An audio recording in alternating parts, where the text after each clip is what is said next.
Bueno, ¿de dónde venimos? De lo que estaban charlando ustedes, de toda esta incertidumbre de que vamos aprendiendo a medida que van pasando los días y, bueno, tratando de construir certezas en todo este tiempo. Un pequeño panorama de lo que sucedía en la provincia hasta el 9 de septiembre, como ven en el gráfico de arriba, son los casos confirmados, y los casos confirmados mayoritariamente en la población de joven y de mediana edad, que contrasta bastante con la población de fallecidos en el gráfico del medio, donde los fallecidos mayoritariamente empiezan a partir de la quinta década y continúan aumentando con los años. En el último diagrama que pusimos ahí, incorporamos, estos son datos oficiales del Ministerio, calculamos la tasa de letalidad y ven cómo aumenta dramáticamente a partir de los 50 años hasta alcanzar el máximo en la década de los 90. Esto nos muestra un panorama de riesgo y que exige algunas respuestas. ¿Dónde estamos en relación a esas posibles respuestas? Bueno, hay más de 200 opciones terapéuticas o las combinaciones de estas que se están evaluando en 1.700 ensayos clínicos que están incluidos en las plataformas más conocidas, que es el Clinical Trials de Estados Unidos, clinicaltrials.gov, y la plataforma de la Organización Mundial de la Salud. Dentro de estos 1.700 ensayos estamos incluyendo algunos de los ensayos que evalúan intervenciones no farmacológicas y también las vacunas.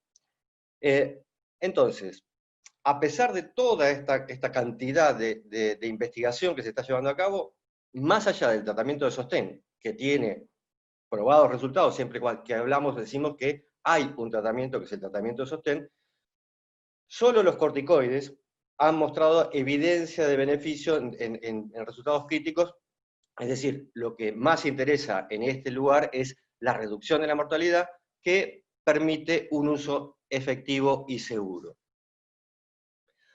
¿Cómo, ante esta demanda, esta carrera de alternativas, todos tienen la verdad, todos tienen el medicamento, la vacuna, cómo podemos hacer para evaluarlas? Entonces, lo que nos planteamos es la pregunta de investigación. ¿Cómo hacemos, qué le preguntamos a estos estudios? Históricamente y relativamente hace poco tiempo, se utiliza el acrónimo PICO, es el paciente, la intervención, el comparador y el resultado. Algunos le agregan la T de tiempo o el tipo de estudio. Entonces, básicamente vamos a ubicarnos en este diagrama en el paciente. En el paciente podemos actuar sobre la prevención del contagio, en los asintomáticos que involucran, según los diferentes estudios, el 30% de los pacientes, el COVID leve con síntomas o moderado con neumonía, que son entre ambas categorías el 55% de los pacientes, aquellos pacientes con patología severa, que son un 10% con neumonía severa, los pacientes críticos, que son un 5% con síndrome de distrés respiratorio, sepsis y shock séptico. Esta es los pacientes con estadio clínico crítico son aquellos que tienen una mortalidad del 50%, pero esos son los datos que disponemos. La intervención, bueno, seleccionamos todas estas intervenciones que vamos a detallar por su trascendencia, por su inclusión en protocolos oficiales, por su difusión en medios y algunos, sobre todo en el medio de nuestro país, que han tomado conocimiento público y que son de mucha difusión. Todos ellos tienen, casi todos, tienen ensayos clínicos en curso en Argentina. El comparador, cuando hablamos de comparador, nos planteamos si es un placebo, si es un fármaco activo, el tratamiento usual, o sin comparador, que en este caso nosotros tratamos de categorizar este análisis en función de aquellos que tienen un comparador, que es el único que nos puede dar certeza de eficacia cuando lo analizamos en un ensayo clínico. Lo mismo que el resultado. En el resultado podemos hablar de mortalidad, de entrada en asistencia respiratoria mecánica, en días de internación, mejoría clínica, que son de estados de mayor a menor de cierta relevancia, o hablar de resultados de laboratorio, como la negativización de la PCR o la seroconversión. Pero son de menor valor porque no predicen bien qué es lo que va a suceder clínicamente. Lo mismo con los tipos de estudios. Si bien hemos visto cientos de estudios de diferentes tipos, nosotros vamos a basar en lo que, como decía con el comparador, nos da la certeza de eficacia o nos aproxima a un resultado más o menos confiable, que son los ensayos clínicos aleatorizados, que pueden ser doble ciego o abiertos. Doble ciego cuando ninguno de los dos sabe la intervención, o abiertos cuando el paciente, digamos, conoce la intervención, o el médico en algún caso. Hay muchos estudios observacionales que han sido de valor, estudios de corte, caso control y serie de casos, pero básicamente ha sido de valor para profundizar, para generar hipótesis que hay que contrastar y supervisar con ensayos clínicos. Entonces, este es más o menos el esquema que nosotros nos planteamos para analizar estos medicamentos, estas intervenciones que les planteamos. Vamos a hacer un panorama, y para eso vamos a utilizar una clasificación para ubicarnos rápidamente en qué punto está cada fármaco. Esta es una clasificación que adaptamos y modificamos en algunas evaluaciones y en algunos criterios, tomada de Salud con Lupa y la Fundación Epistemónicos, que se dedica a hacer medicina basada en la evidencia.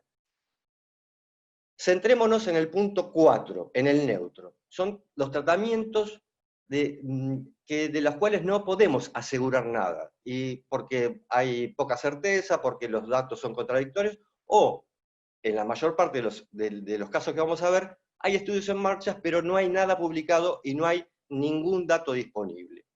En los extremos tenemos, en el punto de arriba, la ciencia no lo avala, es que no hay información. No tenemos nada que nos...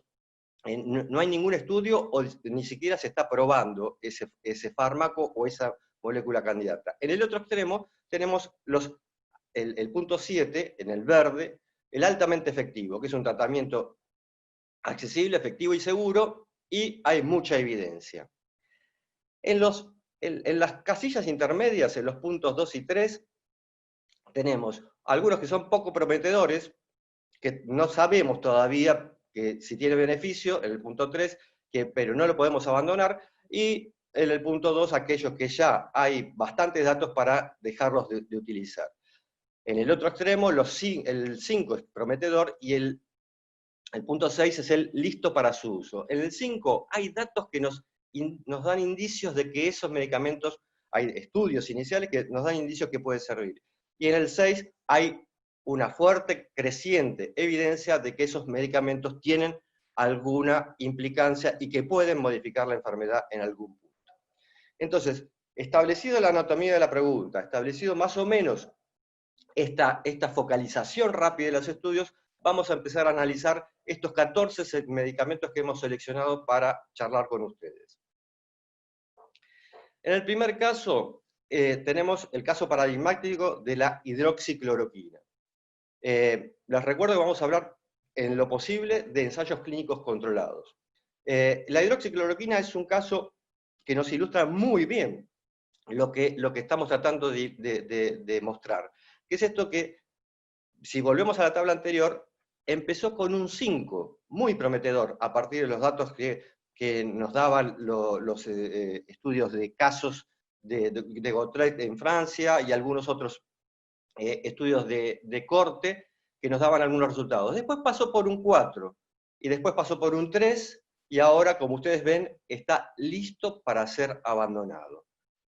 La revisión de VIVA, esto que es, las revisiones VIVA son revisiones sistemáticas que van incorporando los datos a medida que se van produciendo, y hay varias en curso, una de OMS, otra del British Medical Journal, y una de la Organización Panamericana de la Salud, que se publicó ahora en septiembre, la última revisión, y nos dice que hay estudios en curso 180 con hidroxicloroquina, 92 que están en fase 3, listos para ir finalizando. Pero de esos, solamente se informaron 9 ensayos clínicos y 2 revisiones sistemáticas. ¿Qué nos dicen? Que no tiene eficacia demostrada en profilaxis post-exposición, que las dosis altas, los de 1.200 miligramos, esto es un estudio de brasileño, el estudio de Borba, vio que eran muy perjudiciales las dosis altas comparadas con las dosis bajas, y que fue suspendido por este aumento de la mortalidad. Pero, avanzando con el ensayo Recovery, con los datos del ensayo Recovery, después de numerosos escándalos que ustedes conocen, con pruebas en publicación de datos que fueron retractados en el Lancet y en otras revistas, se publicó y se difundió a través de una nota de prensa los resultados del ensayo Recovery que se lleva a cabo en Inglaterra. Este ensayo es el más grande, sí, hasta el momento, porque el Solidarity sigue incorporando gente, que involucró a 11.500 pacientes. En una de esas ramas, la hidroxicloroquina, se evaluó en 4.716 pacientes, más 1.700 asignados a hidroxicloroquina y 3.000 y pico asignados al tratamiento de sostén. ¿Qué mostró? En un ensayo clínico con metodología rigurosa, aunque fuera abierto, que no disminuyó la mortalidad ni las complicaciones. Estos datos, sumados a los que tiene la Organización Mundial de la Salud, llevó a suspender las ramas en el ensayo Recovery y en el Solidarity de la OMS, y también a retirarlos de casi todos los protocolos de tratamiento a nivel mundial. En síntesis, no reduce la mortalidad, con un odds ratio de 1,6 y una certeza baja de la evidencia, no reduce la asistencia respiratoria mecánica, con un odds ratio de 1,19, tampoco baja certeza, de certeza moderada y no significativo, y podría reducir la duración de los síntomas 4 a 7 días menos, pero también es de certeza baja. Como ustedes saben, estos tratamientos tenían una alta probabilidad de efectos adversos cardiovasculares. Todo el EFER, o el asunto de la hidroxicloroquina, lo pueden consultar también en la web de la Fundación FEMEVA. Publicamos algún boletín al respecto de cómo había sido la investigación. La citromicina más hidroxicloroquina también en ensayos clínicos, no en estudios observacionales, que fue evaluado aisladamente, los ensayos clínicos compararon a citromicina con hidroxicloroquina versus hidroxicloroquina del tratamiento de sostén. También los dos ensayos clínicos informados y la revisión sistemática nos indican que está listo para ser abandonado. Los resultados, el estudio de Cavalcanti con pacientes leves a moderados, los dos estudios son en Brasil, uno con 504 pacientes y otro pacientes severos, 397, no mostraron diferencia en estado clínico, mortalidad, entrada de asistencia respiratoria mecánica, ni la duración de la estadía hospitalaria.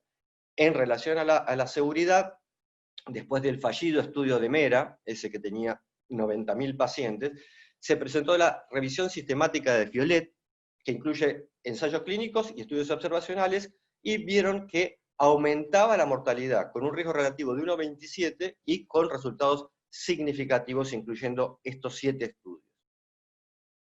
En relación a otro de los medicamentos incluidos inicialmente en varios protocolos nacionales, incluida la Argentina, podemos hablar del lopinavir-ritonavir.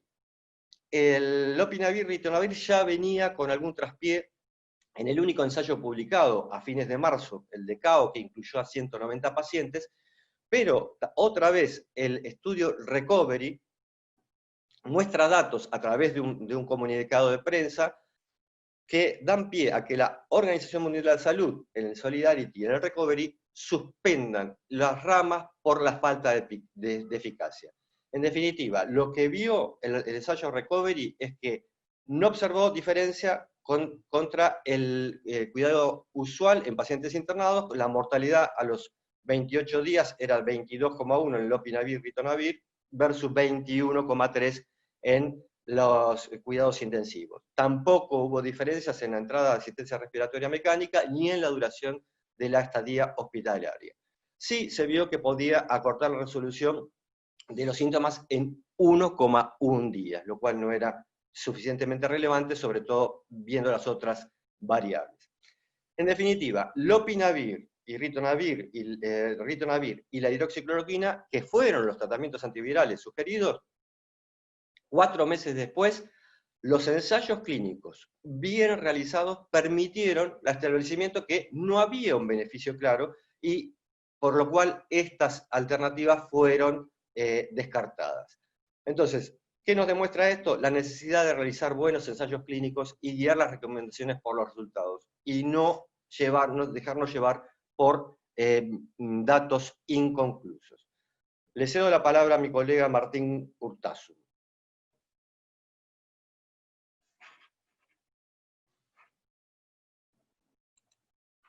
Martín.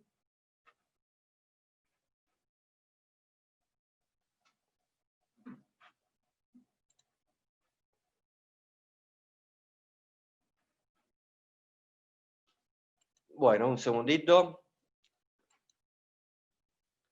Martín.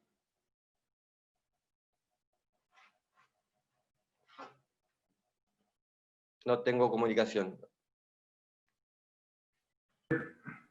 Yo lo había desmuteado, no sé si habrá muteado solo y ahora para que tengo que... Ah, lo tenés que desmutear otra vez. Sí, pero lo tengo que encontrar porque como estamos compartiendo pantalla. Bueno, yo voy adelantando con en la estrella, mientras Martín se mutea. ¿Cuál es la estrella Ahí lo desmuteé de nuevo. Ahí está. Listo, gracias. Muy bien, bueno, si venimos de escuchar malos resultados, ahora pasamos a uno más optimista. Los glucocorticoides se estudiaron en muchos estudios, pero el más importante nuevamente es el estudio británico Recovery, que lo que utilizó fue dexametasona y publicaron eficacia en sobrevida, en evitar mortalidad, para pacientes en estadios severos y en estadios críticos. El resumen de la OMS más reciente, actualizado a principios de septiembre, hace pocos días, incluyendo los resultados del Recovery, más todos los otros más pequeños publicados, tiene una estimación de que baja la mortalidad a 28 días aproximadamente un 20%, un riesgo relativo de 0,80, que se traduce en 87 muertes menos cada 1000 pacientes, es decir, prácticamente una muerte menos cada 12 pacientes tratados. Y en el caso de los pacientes severos, un resultado similar, un 20% de reducción en la mortalidad, con un paciente rescatado cada 15 pacientes tratados aproximadamente. También redujo, y esto es muy interesante, la entrada en asistencia respiratoria mecánica en un 25% aproximadamente. Por eso la OMS ya toma la experiencia sobre glucocorticoides para hacer una recomendación fuerte. Dice, en todo paciente con COVID severo o crítico debemos administrar corticoides, y ofrece las diferentes equivalencias entre los corticoides que podrían ser útiles. La dexametasona son 6 miligramos diarios por vía oral o por vía intravenosa, o la hidrocortisona 50 miligramos cada 8 horas por vía parenteral, la prednisona 40 miligramos orales o la metilprednisolona 10 miligramos cada 6 horas intravenosas, cualquiera de estas alternativas durante 7 a 10 días consecutivos. También es interesante que cuando el paciente no está por lo menos severo, los corticosteroides no solo no ayudaron, sino que tenían algún indicio de que podían perjudicar. De manera que, así como no hay que dejar de usarlos en la forma severa o crítica, no hay que utilizarlo en las formas leves a moderadas. La próxima.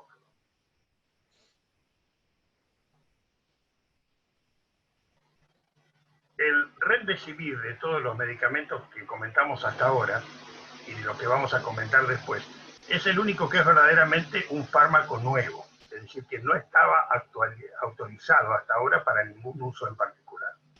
Se había investigado en un brote de ébola, pero no llegó a completarse la evaluación porque el brote de ébola finalizó. Cuando se lo utiliza ahora, en el caso del COVID, hay 3 estudios controlados, aleatorizados, con resultados prometedores, pero todavía insuficientes como para ponerle un sello definitivo. El fármaco se administra por vía intravenosa y los protocolos compararon, en el caso del trabajo de Spinner, 5 días de administración contra 10 días contra un cuidado de control. Mostraron que 5 días son suficientes para obtener buenos resultados y que 10 días no mejoran los resultados. Algo similar encontró Juan, y el más grande de los estudios es este último de Weigel, fue organizado por los Institutos Nacionales de Salud de Estados Unidos, y lo interrumpieron en forma prematura por el hallazgo de beneficio. Los pacientes tenían neumonía severa, se administraron 10 días de tratamiento, y los desenlaces primarios fueron un acortamiento del tiempo a la recuperación, de 15 días a 11 días con el tratamiento, y una disminución de la mortalidad desde 11,6% a 8%. El resumen que hace el British Medical Journal, juntando toda esta bibliografía, nos da una disminución de la mortalidad que podría llegar hasta el 36%, con aproximadamente 91 muertes menos cada 1000 pacientes, algo parecido a lo que habíamos dicho para los corticoides. Cuando aquí acota que es muy baja certeza, es porque algunos de los estudios reunidos para elaborar estos números tienen defectos metodológicos importantes, y por ese motivo el resultado se considera prometedor, pero no definitivamente establecido. A partir de estos resultados, la FDA y la EMA europea aprobaron el fármaco por primera vez para su uso, con una modalidad de aprobación de emergencia que pide estudios posteriores para ser confirmada. A ver lo siguiente. Muy bien.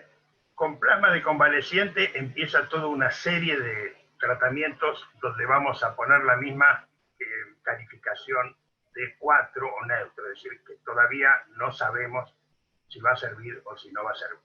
Pero plasma de pacientes es muy interesante por la gran difusión que está teniendo en Argentina. Actualmente, en el resumen más actualizado de la OPS, ya había 4 ensayos clínicos publicados y con 734 pacientes, y había una tendencia no estadísticamente significativa a dar algún beneficio, incluyendo una posibilidad de reducción de mortalidad y de entrada en asistencia respiratoria mecánica. Quizás lo que mejor averiguado está en este momento es que la seguridad del plasma de convaleciente es elevada, es decir, no produce reacciones adversas graves en un porcentaje importante de casos. De hecho, se han publicado series con muchos miles de pacientes en los cuales la frecuencia de efectos adversos severos es muy baja. Pero lo que todavía no está confirmado es la eficacia del tratamiento.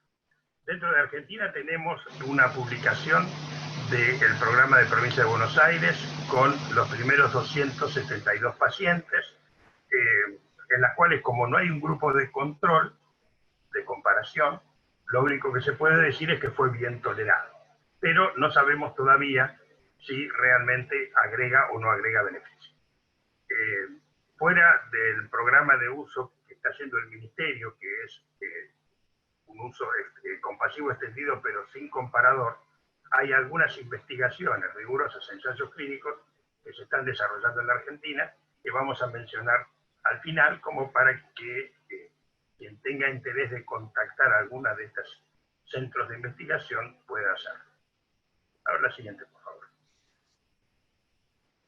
Bueno, en la misma línea del plasma de convaleciente está la producción de anticuerpos de origen equino.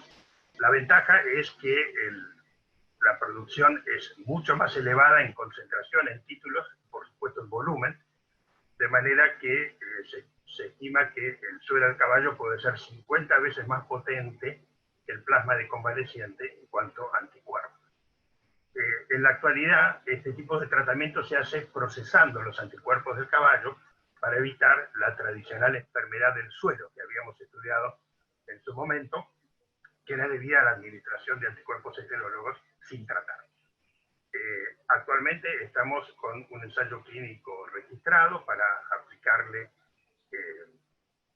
sueroquino a 242 pacientes en estadio moderado a grave. Ya está autorizado por el ANMAT y se esperan resultados para octubre o noviembre de este año. Abajo está la cita de la presentación del protocolo. Bueno, vamos al siguiente. Otro que ocupa muchos metros en las noticias es el ibuprofeno inhalado. Vamos a contar un par de cosas como para orientar de qué es lo que se está hablando exactamente. En primer lugar, que el ibuprofeno común necesita ser químicamente modificado para volverse soluble en agua y poder nebulizarse. Y este fue el trabajo que se hizo en el laboratorio que está promoviendo esta investigación. Un trabajo, digamos, de preparación farmacéutica. Ahora bien, la experiencia con el uso de un antiinflamatorio por vía inhalada prácticamente casi no existe. Hay muy poquito investigado y no hay grandes resultados que se conozcan hasta el momento. Por ese motivo se considera completamente experimental el uso de la nebulización de ibuprofeno, y lo que está en este momento haciendo el ANMAT es evaluando el protocolo que presentó el laboratorio productor para llevar adelante el ensayo clínico correspondiente. Pero como pasa en esta época de presiones urgentes sobre el sistema sanitario y sobre el sistema judicial y el sistema político, numerosas provincias ya están autorizando el uso compasivo del fármaco, cuando, insistimos, todavía no hay un solo trabajo publicado en la literatura accesible que diga qué resultados da el ibuprofeno inhalado, ni en esta ni en ninguna otra infección respiratoria. De manera que realmente es bastante preocupante que se esté promoviendo utilizar este fármaco por fuera del marco estricto de los ensayos clínicos. Bueno, ahí abajo está alguna de las citas de la controversia, y sobre el lado derecho un artículo publicado por los investigadores de Córdoba donde cuentan la hipótesis y el protocolo que van a seguir para adelante. E insisto, la ANMAT no lo autorizó, lo está analizando. Esa fue la novedad del día de ayer. Bueno, veamos que el siguiente. Bueno, dentro de los fármacos antiguos que se prueban, la ivermectina es un antiparasitario que ha dado alguna evidencia de eficacia in vitro contra este y contra algunos otros virus. Hubo un primer estudio observacional de pacientes con COVID severo que parecía reducir la mortalidad total, y hay un ensayo clínico publicado de 116 pacientes hecho en Bangladesh, donde combinaban la ivermectina con doxiciclina y la comparaban con la combinación hidroxicloroquina-acitromicina. Y el grupo que tenía ivermectina iba un poco mejor. La comparación es bastante compleja, de manera que no se deduce claramente de ahí que la ivermectina sea responsable de ese beneficio. Y la OPS hasta el momento dice, es incierto el resultado, hay que esperar resultados de investigaciones futuras. El siguiente.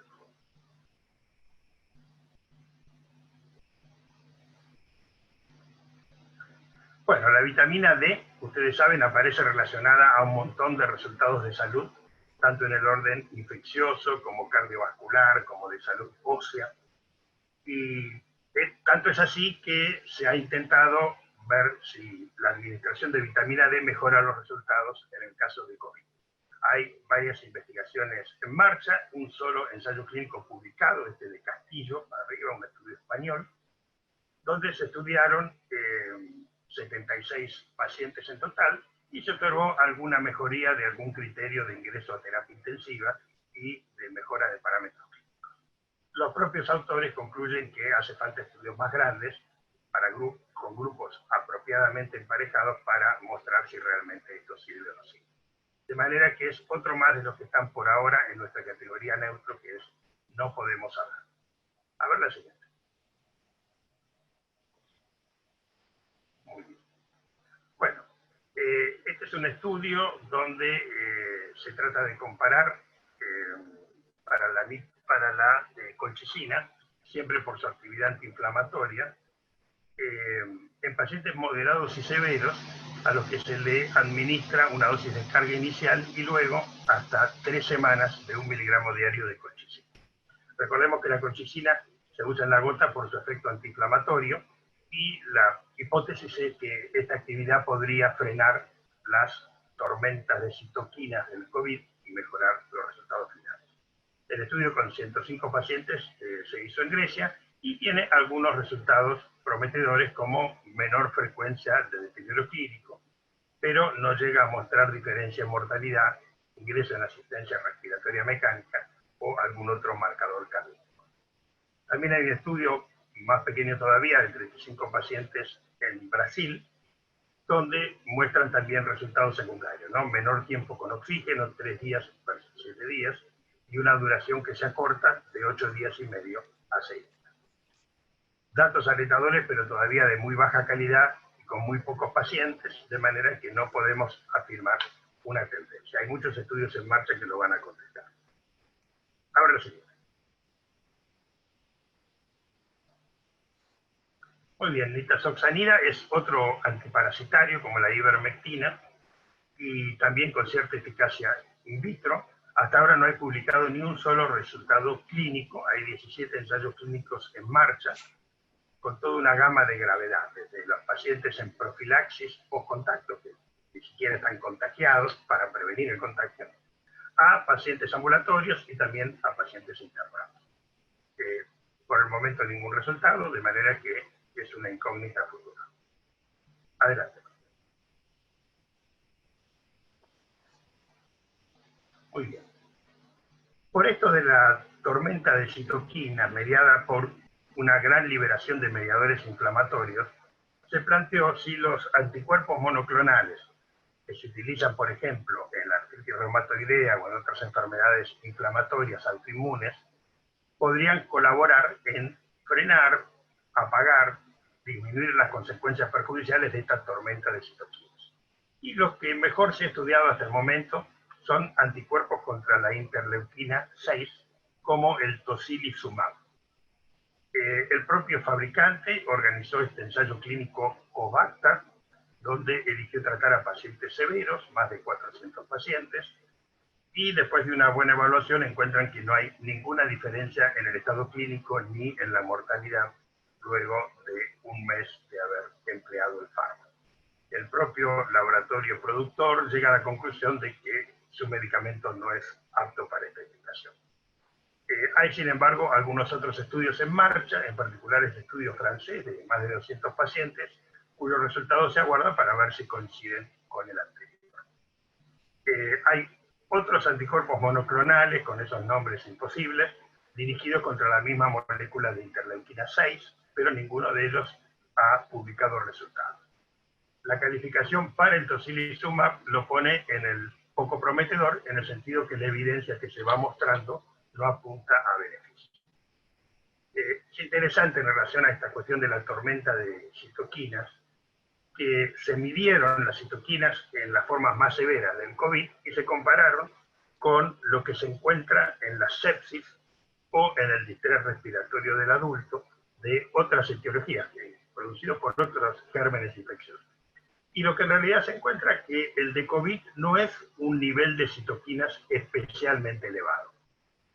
Es decir, que si bien hay una tormenta de citoquinas en el sentido de un pico en los valores de citoquinas circulantes, no llegan ni remotamente a alcanzar los valores observados previamente en cuadros de sepsis o de distrés respiratorio del adulto de otra causa. Con lo cual, los tratamientos que aplican a esas condiciones podrían también aplicar aquí. Pero no hay tantos. Uno de ellos ya lo hemos citado, que son los corticoides, y no hay otros tratamientos bien acreditados para anular o atenuar las consecuencias de la citoquina. En la siguiente vemos algunos otros estudios con terapias dirigidas contra otros componentes como el factor de necrosis tumoral, la interleuquina 1, los factores de complemento 5A, canales de calcio tipo crack, o bueno, calicreína, inhibidor de segundo esterasa o quinasa llano, son todos mediadores de la inflamación que tienen estudios en marcha y que hasta ahora no tenemos ninguna información para adelantar. Bueno, ya vamos cerrando. El siguiente. Muy bien, el dióxido de cloro. Este es el único que tiene esta calificación tan extrema de 1, en el sentido de que no hay realmente ningún paper publicado que esté planteando la hipótesis de que esto podría servir, ni hemos encontrado ningún proyecto de estudio que incluya el dióxido de cloro como una de sus ramas de tratamiento, por lo menos en las fuentes donde estuvimos consultando. El uso tradicional de esta sustancia química es como blanqueador y puede tener cierto efecto desinfectante a nivel de objetos, pero no es en ningún país del mundo un medicamento ni está autorizado en ese sentido. Es muy irritante y por eso puede producir daños en las mucosas y bueno, ya se ha hecho público algún caso de muerte por envenenamiento, con lo cual se multiplican las recomendaciones de no utilizar el fármaco. Acá abajo ven algunas de las noticias que hemos ido publicando con las diferentes recomendaciones de no usarlo. Muy bien, adelante. Bueno, ya finalizada la revisión de los tratamientos que están en danza, vamos a hacer un comentario de una situación que se le plantea cotidianamente al médico que está en terapia intensiva atendiendo este tipo de pacientes. Y es, ¿qué se hace cuando el paciente no tiene alternativa y no está yendo bien y está dispuesto a correr el riesgo de un tratamiento experimental? Bueno, la OMS, igual que la legislación de las MAT, contempla esta situación como tratamiento fuera de protocolo o también uso de tratamiento compasivo, en el cual dice que es éticamente apropiado ofrecer una intervención que todavía es experimental, siempre que no exista un tratamiento eficaz, que no sea posible insertar al paciente en un estudio clínico en el mismo momento, que el paciente haya aprobado la situación, que se supervisa apropiadamente los resultados de la intervención, se documentan y se publican para que toda la comunidad lo conozca. Cuando el resultado de una intervención parece que sirve, la obligación ética es organizar un ensayo clínico correcto para establecer con seguridad la eficacia, los riesgos y los beneficios. Es decir, tenemos una categoría para utilizar un medicamento sin entrar en un ensayo clínico, pero en la medida que queramos repetir eso, la obligación es estar iniciando, realizando los ensayos clínicos que permitan a posteriori decir si sirve o no sirve. Si no tenemos decenas de miles de personas tratadas, recibiendo medicamentos que no podemos afirmar si sirven o no sirven, por no tener unas pocas centenas de pacientes apropiadamente estudiados. Bueno, creo que ya terminamos. A ver la siguiente. Bueno, en conclusión, dice, en ausencia de control es imposible saber qué contribución tiene el medicamento a la mejoría o el empeoramiento del paciente. Hay un conflicto entre la ciencia y el sentido común. El sentido común atribuye la mejoría al tratamiento suministrado y el mal resultado al avance de la enfermedad. Pero la situación podría ser exactamente al revés. Las enfermedades se curan muchas veces en forma espontánea y puede ser el medicamento el que provoque el resultado desfavorable, incluida la muerte. Solamente la comparación entre un grupo que recibe y otro que no recibe el tratamiento puede resolver esta duda. Muy bien, a ver la siguiente, Martín. Muy bien. Entonces, la naturaleza de la generación de la evidencia científica es mucho más lenta que la velocidad con que se propaga la pandemia de COVID. Y sin embargo, frente a este estrés que sufrimos todos, y que sufren también las organizaciones científicas y la conducción política de la salud, dice, cuando los plazos de evaluación se aceleran para tomar decisiones oportunas, no tenemos que renunciar a una evaluación rigurosa de beneficios-daños requerido por cualquier medicamento reposicionado, es decir, que se use para una nueva indicación y para otros productos de investigación. Muy bien, y ya para finalizar, estos son los lugares donde se van actualizando en forma dinámica las novedades sobre todos estos fármacos. Quedan los links allí, basta conectarse con uno de ellos para saber lo más nuevo en cada uno de los temas que hemos mencionado. Muy bien. Y nuestra respuesta queda como esta última diapositiva, que decimos para la mayor parte de lo que nos preguntan simplemente no sabemos demasiado, o no se sabe todavía.